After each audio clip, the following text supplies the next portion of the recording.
Buenas, hoy voy a hablar sobre el DSM-5 y uno de sus subtemas que es trastornos relacionados con traumas y factores del estrés. El DSM-5 es una guía o un manual de diagnosticación para psicólogos que más que todo se fija en trastornos. Y el trastorno que voy a hablar, bueno, los tipos de trastornos que voy a hablar son los trastornos relacionados con traumas y factores del estrés. Trastornos que se pueden presentar en menores, en niños, en bebés y también en adultos. El primer trastorno es el trastorno de apego reactivo, un trastorno que se da más que todo en niños.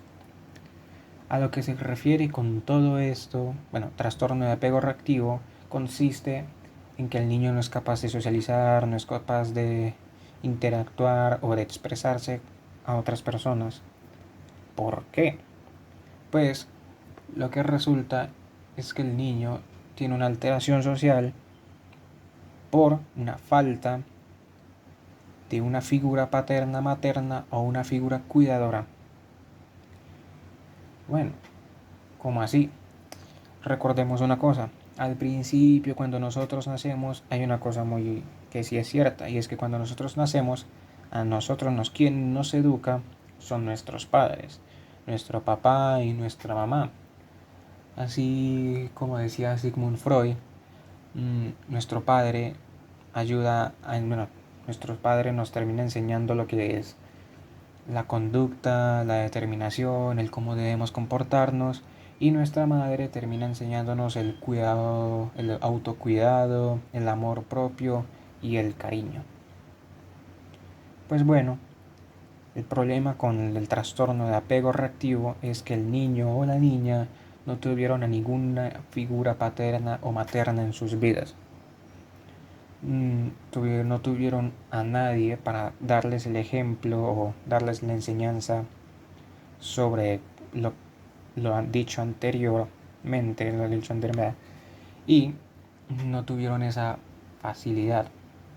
Puede que tuvieran alguna figura, otra figura que los cuidara, pero esta figura no se encargó de enseñarles lo necesario, o sencillamente no pudieron tener esa figura durante mucho tiempo y me estuvieron cambiando y cambiando de cuidadores y cuidadores, y al final el niño o la niña no terminan teniendo ninguna base sobre alguien, ninguna base de alguno de sus cuidadores. Por lo cual, en otras palabras, se puede decir que el niño no crea ningún tipo de apego con esas figuras cuidadoras. Por lo cual, esto termina afectando más que todo es el comportamiento del niño a la hora de socializar con otras personas. El siguiente trastorno es el trastorno de relación social desinhibida. Este es algo similar, pero no del todo. En este también se basa en niños, y en este puede que haya o puede que no haya figuras cuidadoras. La única diferencia aquí es que en el trastorno de relación social desinhibida, el niño o niña terminan socializando o buscando esas bases, esa conducta, esas enseñanzas con otras personas que terminan siendo más que todo desconocidos, personas que nunca hayan visto, o personas con las que nunca hayan hablado, o personas que puede que nunca antes hubieran estado, aparecieron en ese momento y entonces les llamaron la atención. ¿Cuál es el problema de esto? Que el niño o la niña se terminan acercando a personas desconocidas que tranquilamente, o bueno, como todo el mundo tiene el miedo, pueden llegar a ser peligrosas o pueden llegar a ser muy sospechosas. El niño o la niña terminan acercándose a personas que puede que sean peligrosas, pero el niño no hará como una no hará no juzgará a estos desconocidos, no tiene una idea de si son buenos o si son peligrosos, no hay una idea de si debería acercarse a ellos o si no.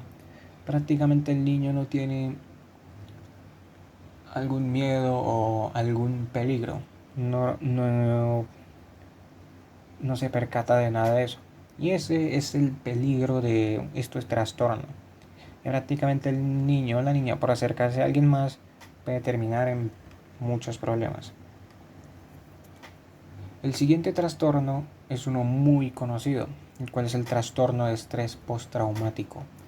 El trastorno de estrés postraumático, para resumir bien y para explicarlo bien, en realidad se consiste en un estrés continuo, en un estrés o una ansiedad o unos síntomas que se dan por culpa de eventos traumáticos o eventos complicados que vivieron los pacientes o que vivieron la persona, que vivió la persona en tiempos anteriores.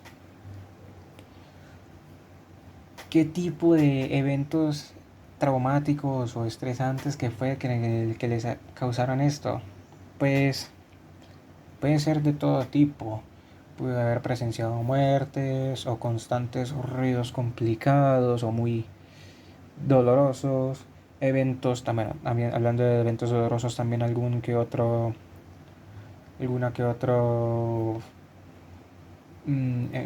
herida, alguna lesión, algún golpe o más que todo experiencias que por más que se quiera no se pueden olvidar. Y prácticamente el estrés postraumático lo que termina siendo, bueno, más que todo creando o siendo esto, es que prácticamente la persona, por culpa de todos estos eventos o síntomas o mm, estímulos continuos, llegan a tener una vida más complicada, con ansiedad, llena de estrés, llena de miedo o tristeza. Y lo más complicado de esto es que cualquier tema o cualquier estímulo externo que sea similar a los antiguos, a los pasados, prácticamente los van a recordar los eventos traumáticos y van a ser muchísimo más complicados. Y de hecho, el siguiente trastorno es muy parecido, demasiado, solamente que es el trastorno de estrés postraumático en niños menores de 6 años. De 6 años. Y sí, el estrés postraumático también se puede dar en niños menores de 6 años, en bebés. Los bebés, aunque uno llegue y crea que ellos no están viendo nada, o que no ven, o que no escuchan, nada más, eso es mentira. Ellos en estos tiempos cuando están experimentando la vida, experimentando el mundo, aprendiendo de cómo es todo, cómo se maneja todo, prácticamente es el momento más importante de su vida, pues están haciendo sus aprendizajes. Y la cosa para ellos es que si llegan a experimentar algún evento o alguna sucesión complicada, muy difícil, ya puede ser muerte, una lesión, un dolor o un grito o un sonido muy fuerte o muy traumático, por así decirlo, el niño también se va a traumar para el resto de su vida y hasta en cierto punto un poco más complicado, porque esto ya afectará principalmente a la hora de desarrollarse cuando crezca. Le va a ser más difícil interactuar, le va a ser más difícil crecer, puede que tenga alguna que otra enfermedad o alguna dificultad física, todo por culpa de un evento que presenció a la hora de estar creciendo.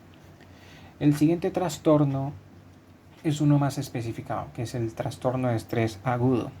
El trastorno de estrés agudo consiste más que nada en la presencia o la exposición a la muerte, a una lesión, a una violencia o demás.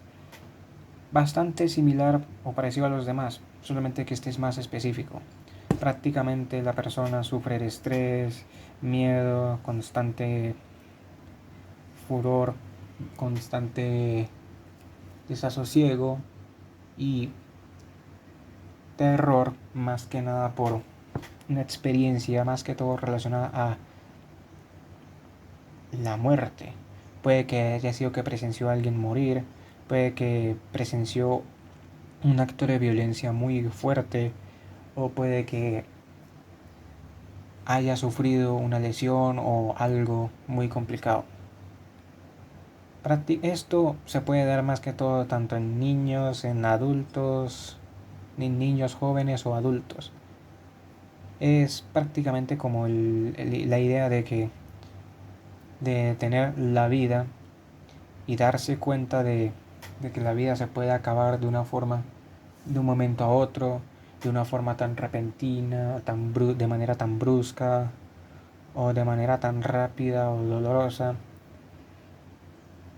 Y se los hacen ver todo esto en un momento muy complicado o muy difícil, o más que nada de, del apo, del apo, como dicen por ahí los colombianos. El siguiente trastorno es el trastorno de adaptación, el cual es el más leve o el menos complicado de entre todos los trastornos, pues es un trastorno que más que nada se asemeja a la dificultad para adaptarse a un entorno, a un lugar, a una zona o a unas personas. Prácticamente esto ya puede ser por razones más cotidianas, el trabajo, el hogar, eventos que le pasan a la familia o eventos que le ocurran a la persona. Prácticamente esto es ya algo más menos leve, menos complicado, más fácil entre comillas, pero aún así se mantiene y se representa en la persona como con estados de depresión, ansiedad, estados de alerta y demás. Todo por culpa de eventos o situaciones complicadas que estén viviendo. Y ya por último están los otros trastornos que, como el DSM-5 especifica otros trastornos relacionados con traumas y factores de estrés especificados y no especificados, en la cual prácticamente lo que se refieren es que también se pueden dar otros trastornos relacionados con estrés o con traumas, pero ya hay algunos que ya pueden ser más específicos o no normales. Esto es más que nada como para colocar a los trastornos o la presencia de estrés o traumas y estos síntomas, pero con cosas que no se pueden catalogizar, cata, ay, que no se pueden asemejar a los anteriores trastornos, por lo cual simplemente se usa este término, el especificado, en el cual se usa si de pronto hay algún síntoma o hay algo que se conoce que afecta a la persona, y el no especificado si es que se sabe que hay una ansiedad, una depresión o una complicación en la persona, pero no se sabe la razón o el estímulo específico. Muchas gracias por escucharme.